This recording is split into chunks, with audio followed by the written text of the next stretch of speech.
What's up, everybody? Welcome back to another episode of Question and Aggression with me, AJ, from Nervous Aggression. So it's been yet another long time off since my last video. So I figured instead of just kind of moving along with the series and having what I originally had planned out, I'm just going to do a brief synopsis of the past 6 months of my life. I did have a video come out at the beginning of the year. I'm going to go ahead and put a card up here. I don't think anybody saw it because I started spacing my uploads out a lot longer, and the algorithm kind of punishes you for that. So if you haven't already, go check that one out. In my opinion, I thought it was the best one I've done so far. But with all that said, I figure I would just kind of go over the past few months, what's been going on, why it's been taking me so long to get to making videos for you guys, and what I plan on doing in the future. So without any further ado, let's roll the intro and let's get started. Let's go!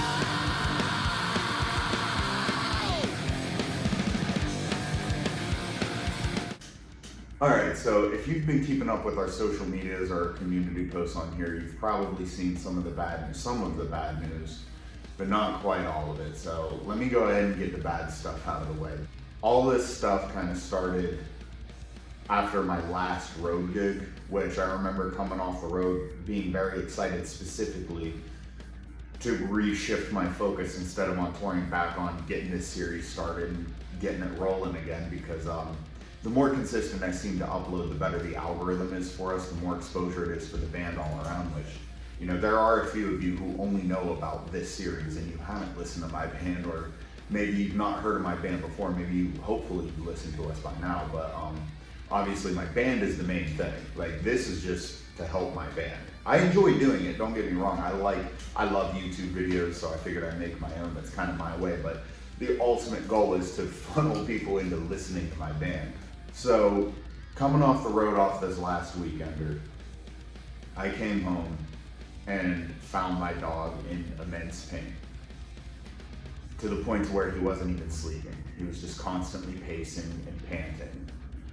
And then after a few days, he was just panting.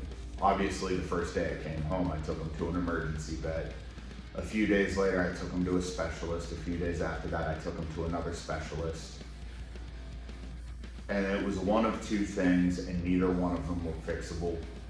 And one would just, I think, prolong his suffering. The other one, there's really nothing I would have been able to do.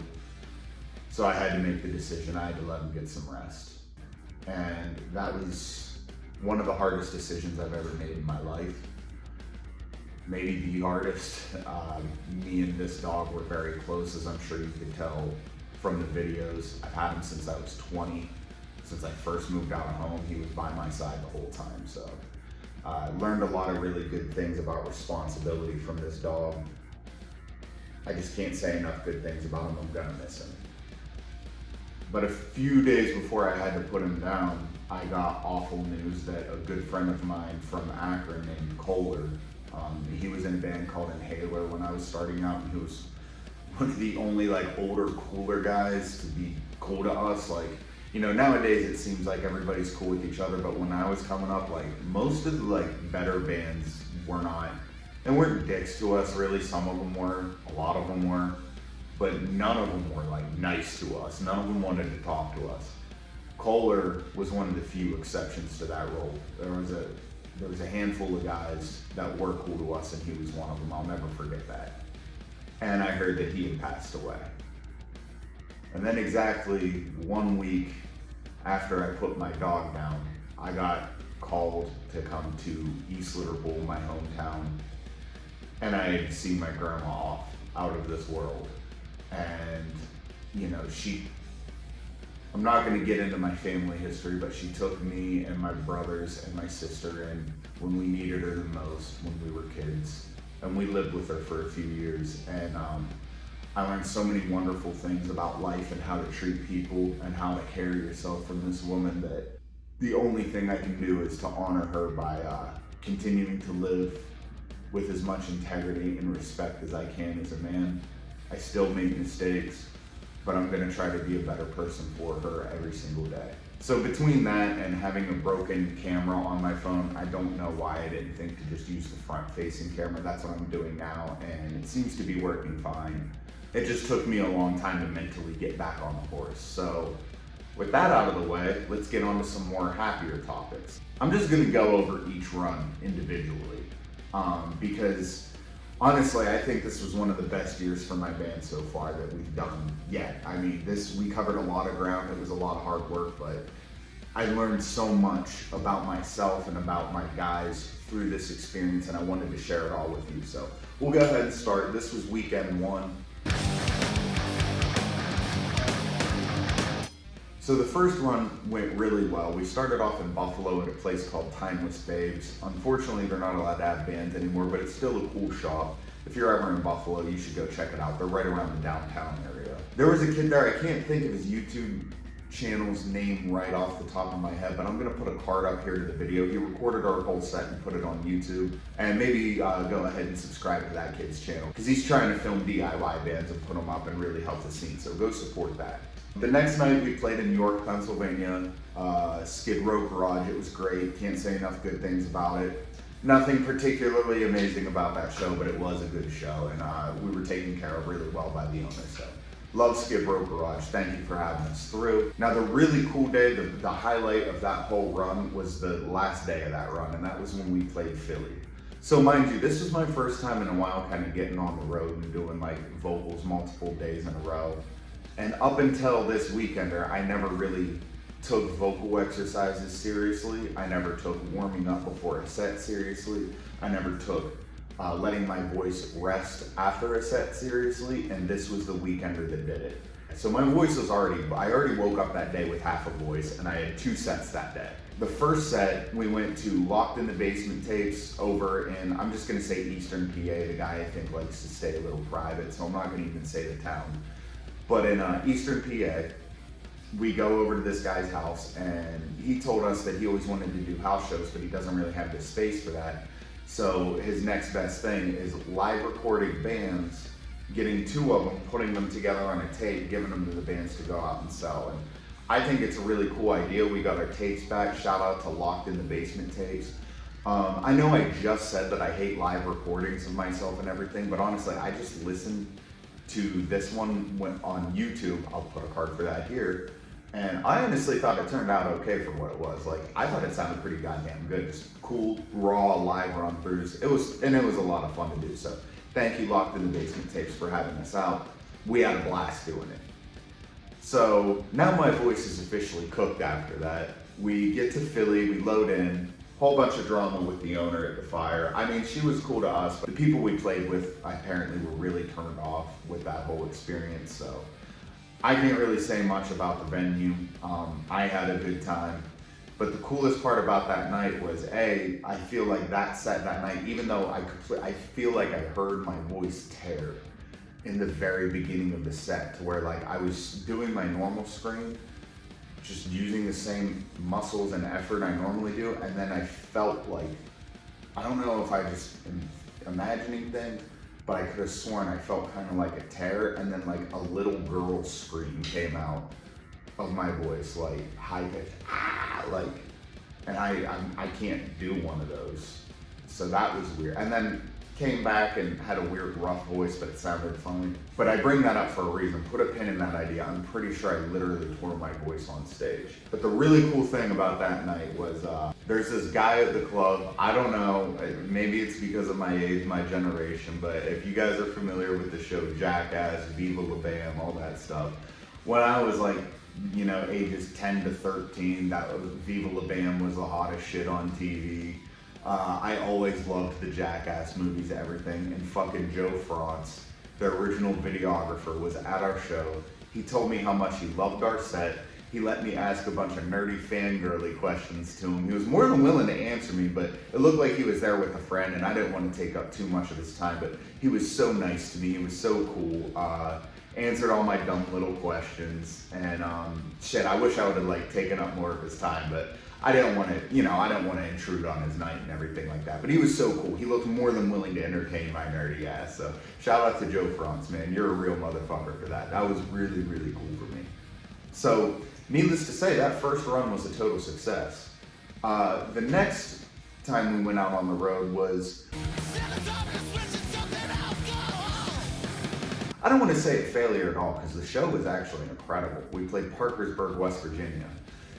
I had a little bit of a shortcoming for two reasons. One was I wanted to make it a whole weekender, and I had shows from Pittsburgh to Richmond, Virginia to fucking Tennessee fall through for that whole weekender. The only date we kept. Shout out to the OVHC boys, Nuclear Future, all that. They made it happen. I never have to worry about those guys. If they say they got a date for us, they got a date for us. It's locked. It's not going anywhere. So thanks to those guys for an incredible show. But I wanted to bring that one up specifically for a reason. So you remember how I said earlier in Philly I felt my voice tear? Well, for weeks, my talking voice was normal, which is usually when I blow my voice out, even my talking voice is hoarse, but when it comes back, then my singing voice is back. My talking voice was completely normal.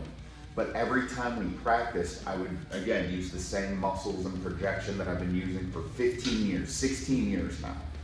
12% of what normally comes out came out, and then I would get super lightheaded because I'm pushing too hard, and it almost felt like the harder I was pushing, the weaker it sounded. You know, for a minute there, I thought I was fucked. My voice is gone. Yeah, I either have to build up from the ground up or I have to find a new style or something, because what I've been doing clearly isn't working, because I just ripped my voice to shreds. You know, I ended up talking to some friends. They ended up forwarding me, dude, you really need to start taking this shit seriously. Warm your voice up. We're not 20. We can't run off of Jack Daniels and fucking weed anymore. We have to actually try this. Speaking of which, at the time of recording this, maybe 4 or 5 days ago, I am now 10 months sober. The further away I get from alcohol, the less I ever want to go back. I know in the beginning I was saying, like, I don't think I'm going to quit forever. I just need a couple years off. I mean, I'm still not going to say I'm quitting forever, but the longer I go without drinking, the more that's sounding like a really good idea. I don't miss it. I don't miss being drunk. I would act like a dumb asshole when I was drinking. I don't miss, you know, the 3-day hangovers. I don't miss any of it. So I don't know, we'll see. But for anybody keeping tabs, 10 months for this guy. If I can do it, you can do it too. Cornball shit. Anyway, so on the way to Parkersburg, I kind of have it in the back of my head. Actually, let me back up a little bit. A week before Parkersburg, we did play a show in Akron for Chad from Pillar's birthday. And that ended up being a really good show. I think that's on YouTube as well. If I find it, I'll put a card up here. If you don't see a card, I didn't find it. If I do find that video, as you can hear, my voice, I don't know if you can hear, I didn't watch it. I don't know how good the quality is, but my voice is not what it normally is. And I just remember that show specifically feeling defeated, and I think my stage presence totally suffered, and in turn our set suffered. Of course everybody's like, oh, you guys did great, but for how we normally play, how we normally put on, that wasn't us, you know what I mean? And it was kind of embarrassing, because for me, it's a really big deal. I've always looked up to those guys in Pillars. They're great people, but they're also like doing amazing things with their band. And I looked at it as like a good opportunity for us to get on a really good bill with a bunch of really good bands. And I feel like we came up a little short compared to what we normally do. I mean, the guys in my band played perfect. It was more of a me thing. I should say me instead of we. Going into that Parkersburg show, I started to realize, like, dude, how many times have I seen bands and their singer's voice is obviously blown out, and I didn't give a shit because I liked this band. Like, I remember seeing in Akron people's faces of like, they were just like waiting for us to be good like we normally are, and it just didn't happen. And I think that's because like I didn't get into it like I normally did. So I made a point for this Parkersburg show. I don't give a fuck how stupid I end up looking. I'm getting into it like I always do, whether my voice is there or not. And I did, and my voice was still blown out. And it was one of the best sets we played in fucking years, because I just totally let loose. I'm like, fuck it, I don't give a shit, I'm just playing. So from that night, I think since quitting drinking, I had like a weird stage presence thing, because it's a readjustment. I fell in love with performing again. That Parkersburg show was big for that reason. So yeah, Parkersburg was a great time. Once again, shout out Nuclear Future, Ohio Valley Hardcore. Thank you guys for everything. A couple weeks after that, we ended up doing a run with Razorblade. Waking up that truck, if I fucking blow it up. I cannot say enough good things about the guys in Razorblade. It was a really fun time. We played Baltimore, we played Philly again, and we played York again. One thing I will say about the Philly show, so the venue itself was great. It was a spot in a warehouse in an industrial park in West Philly. It used to be a spot called Vanishing Point, I guess. I didn't know that. I had a friend tell me that from Philly. But now it's called The Sanctuary. And it's fucking dope. You go into this warehouse that's like a bunch of rooms, and I think it's one of those warehouses that like bands rent out little like storage spaces for practice. But you go and you kind of follow the music, and you end up finding this big door. I think it's got an X on it. And you walk in, and there's a door guy and a little TV, and behind this wall there's like a stage with like, you know, decent enough PA, bar over here, pool table, couches, and it's just like this DIY space carved out of this warehouse, this random warehouse in West Philly. It was fucking surreal, kind of. That's one of those gigs that you kind of dream about. Like, how cool is that? It's like something from a movie almost.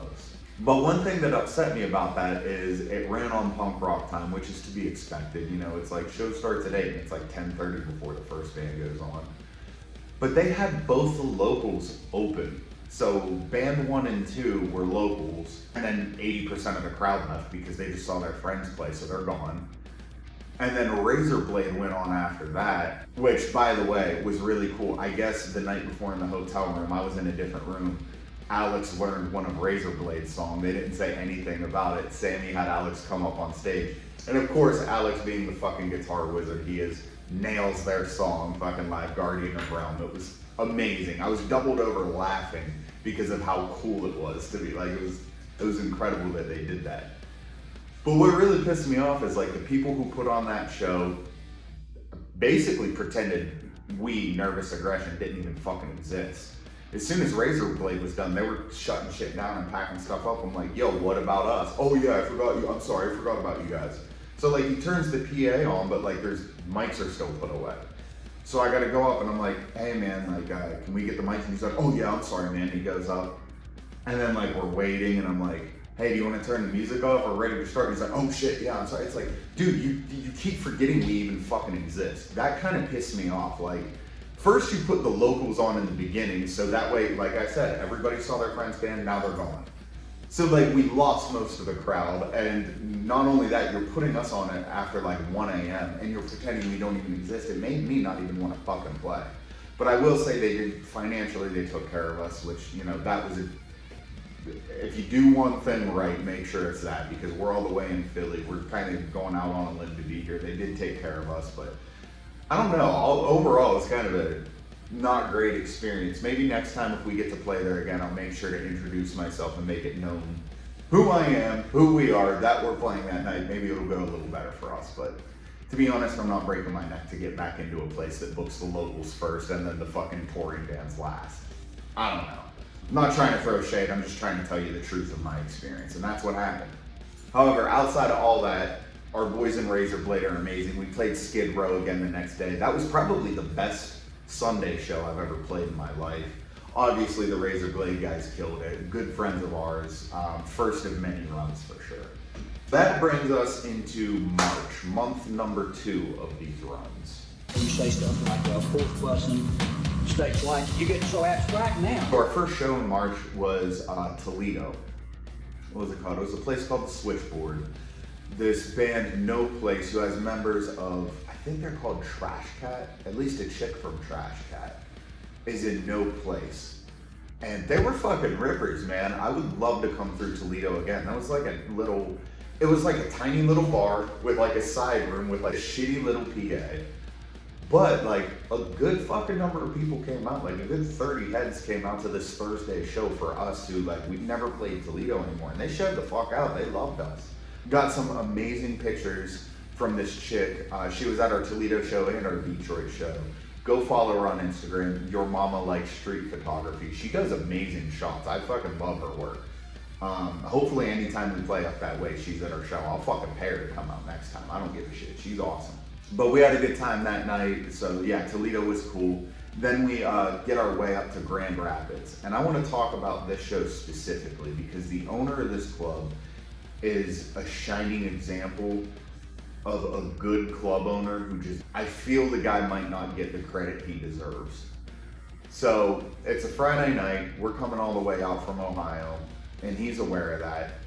He promoted the show well, like every other day at least. I see him putting up stories, tagging us, doing all that. Promoted us as like top of the bill kind of thing, like made us look really good, I think, in the promotion. So I don't know if it was like a day before the show or what, but I guess he found out that another club right around the way was having a show that night with a bunch of locals. And from what I picked up, that was booked after our show was booked, and he was upset because he felt like that was kind of a dirty move on the other club's part. And I kind of agree. It's like if you're trying to build a scene and you know out of town bands are coming, you kind of want to let the show shine. But business is business. I don't fucking know. All I can say about that guy in the club Skeletons in Grand Rapids, he took care of us both financially. He took care of us by, gave me all the free water. I carried shit like this around all the time, and he went out of his. Side note on that first run, I was still testing positive for strep throat, and I was on antibiotics, so I was sucking down like 2 or 3 of these a day. I was fucking dehydrated the whole time. Anyway, that guy, he just took really good care of us. He paid us, even though he made the show free.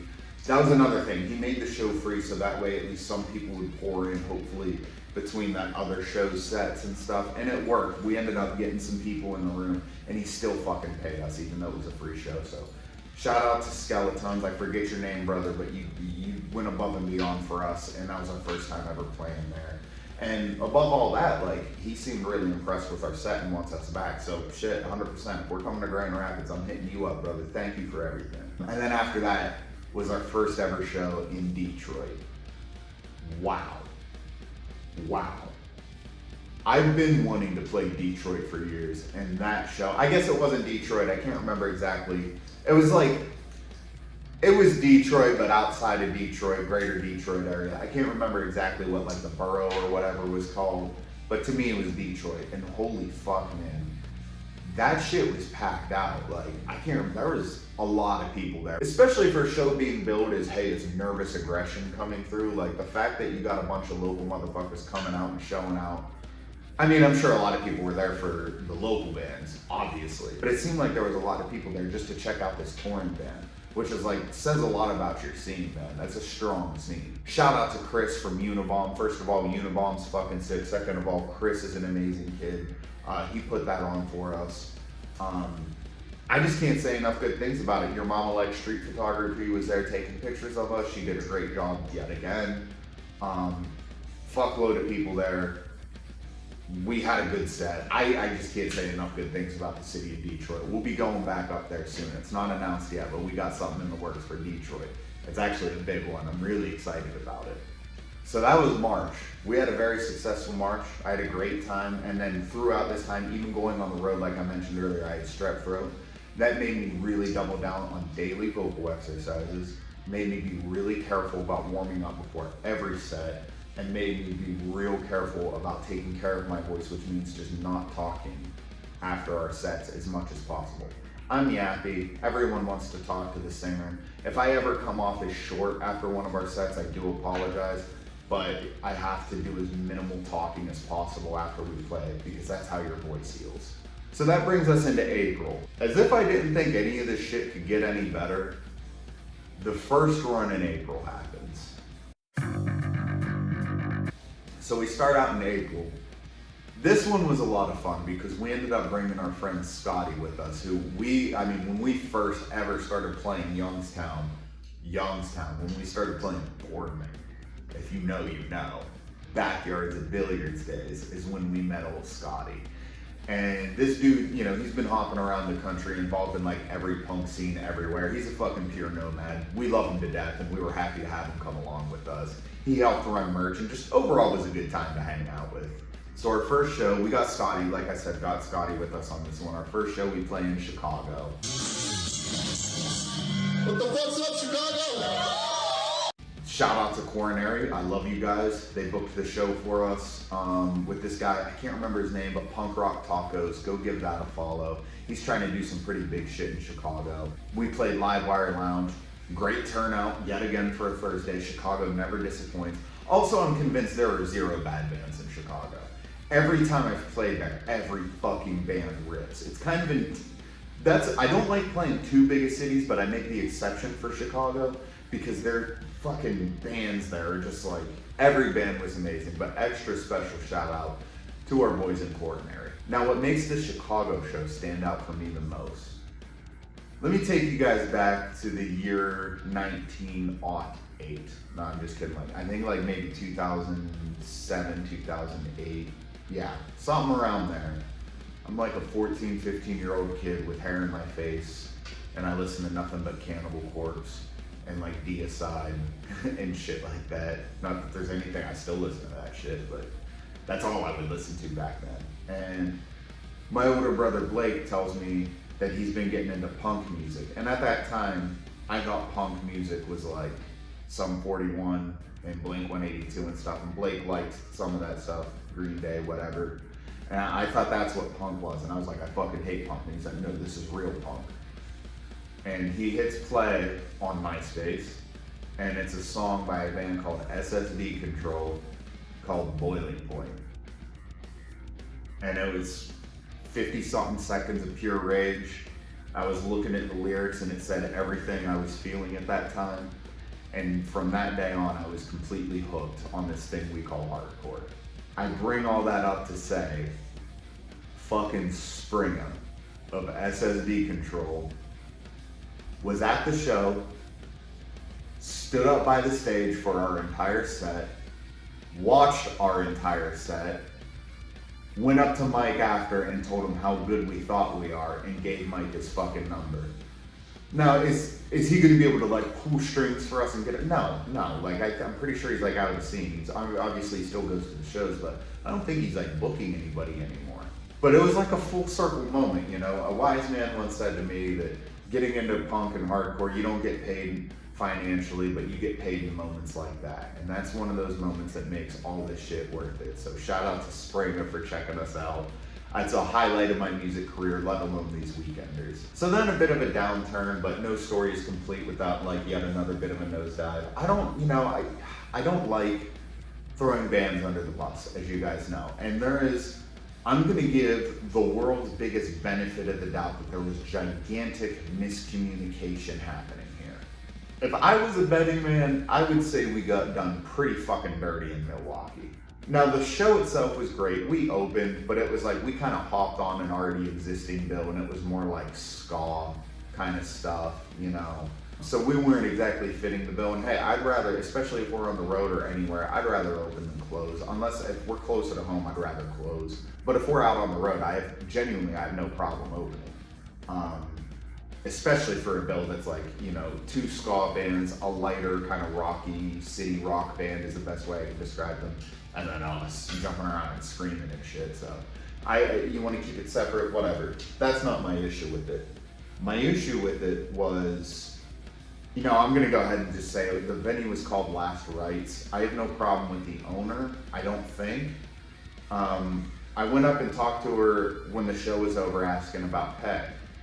And she said to me that she keeps the bar open as late as possible. She takes what's from the tip jar, which I saw the tip jar, it was fucking overflowing and it wasn't just ones. She takes the tip jar and then she takes a percentage of what her bar sales, puts that all in a Venmo and then pays the bands the next day. She said, you'll have the money by 6 in the morning tomorrow. Great, fuck yeah, that works for us. Thank you for everything. She was very nice, we shook hands and we went back to the hotel. So I wake up the next morning around 10:30 and I realize, hey, we didn't get a Venmo. And I'm like, okay, well, the one band who did put it on, I'm just gonna call them because, wait, is that what they're actually called? That might be what they're called.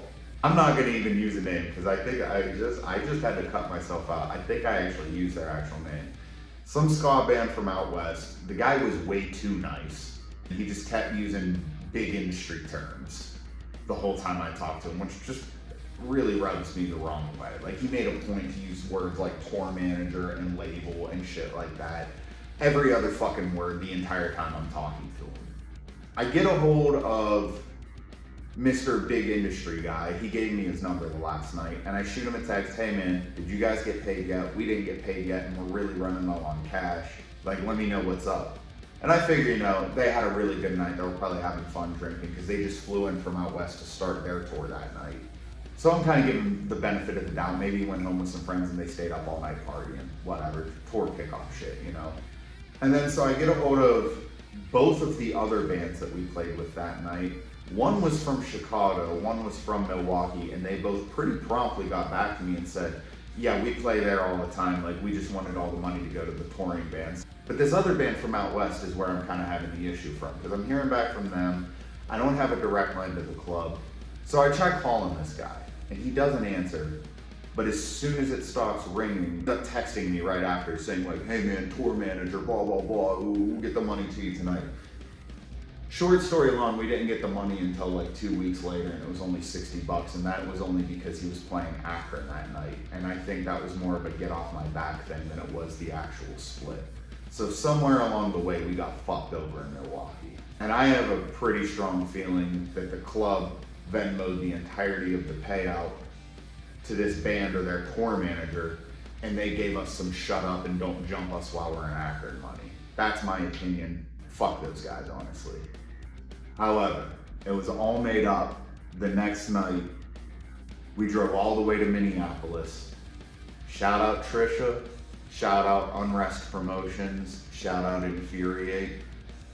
Wow, what a fucking show. House show packed into this the smallest basement I've ever played in. The setup was weird. You walk, as soon as you get down to the bottom of the steps is where the band plays. Then in like the middle of the floor, there's I don't know if it's like the furnace or the foundation or all that together. And then on the other side was a stage and like a decent amount of room. That's where all the kids were over on the stage, moshing and going crazy all night. And then all surrounding where we were playing, and then all the way up the steps. I heard there was people like lined up through the kitchen, through the living room during our set. I know it was like that for Infuriate set, and they murdered. Every band that night was amazing. Trisha took better care of us than 95%. Really anywhere that isn't West Side Bowl on a really successful night of a show that I put on, Trisha took care of us that fucking good. If you're ever going through Minneapolis and you're any kind of a hardcore punk rock, anything like that, Unrest Promotions, Trisha Chaos, she's gonna take care of you guys real well. I felt the love and the hospitality from them. It's about 12 hours straight shot drive from here to Minneapolis, but it makes me want to go back as soon as I possibly can. I really love those people. So that brings me to our last weekender, and we had the honor and the pleasure of sharing it with our boys in Trash Night. They were coming out of a bit of like a quiet down, like hiatus kind of thing, but they're back in full force. They're just as good as I always remember them being, maybe better even. Our first night in Columbus was rough. Columbus is always rough for us. You hear murmurs around the scene, especially other Ohio City scenes, that Columbus is like very segregated, I guess you can say. They're very tight-knit with we're Columbus bands, and I don't want to say we're better than everybody, but they all kind of run in their own circles, and anybody outside of that circle kind of gets ignored. Really every city, you hear that from some other people. I've experienced that with every city I've ever played, so I don't think it's just a Columbus thing. But I will say Dirty Dungaree is like, what the fuck, guys? Like, we've played there a few times before. It's really easy to book there. You get the date, and we promoted it. And by the way, shout out to Unshipped from Columbus for playing the show with us. They brought some heads in. But Dirty Dungarees did absolutely zero promoting, to the point where they have a whiteboard in there, like the laundry side of everything. And they have a list of like all the bands for the week or the month or whatever, and our date wasn't on that. The Monday that Razorblade played, that was like 4 days old already, was still up on the board. They never put our fucking show on the board. With that said though, there's still a decent number of people coming out for a Thursday for some out-of-town bands and Unshipped, It was a good enough time, but we sold no merch. We made no fucking money because I guess, fuck us, I guess. It doesn't matter to promote our show whatsoever. So shout out Dirty Dunks for that one. Night 2 really made up for it. Once again, I'm doing all these shout outs, but special shout out to Dale from Trash Night because he let us stay at his place in Covington the whole time. It was an awesome time. It saved us a shitload of money. It was free. So shout out Dale for letting this roving band of misfits set up camp in your living room for 3 days. Night 2 in Dayton was a lot better. We played Cosmo Joe's. The guy who owns it took care of us the way you're supposed to take care of bands, especially bands on the road. There was a good turnout. It was promoted well. It was a lot of fun. There was some weird, he had a couple screws loose homeless guy trying to pick a fight with us outside before the show, but Dayton's good to Dayton. But for my first time ever playing Dayton, I'd say that was overall a good experience. And so our last night of all these runs, Cincinnati. Again, I gotta thank Dale for putting this show on. We played Northside Tavern.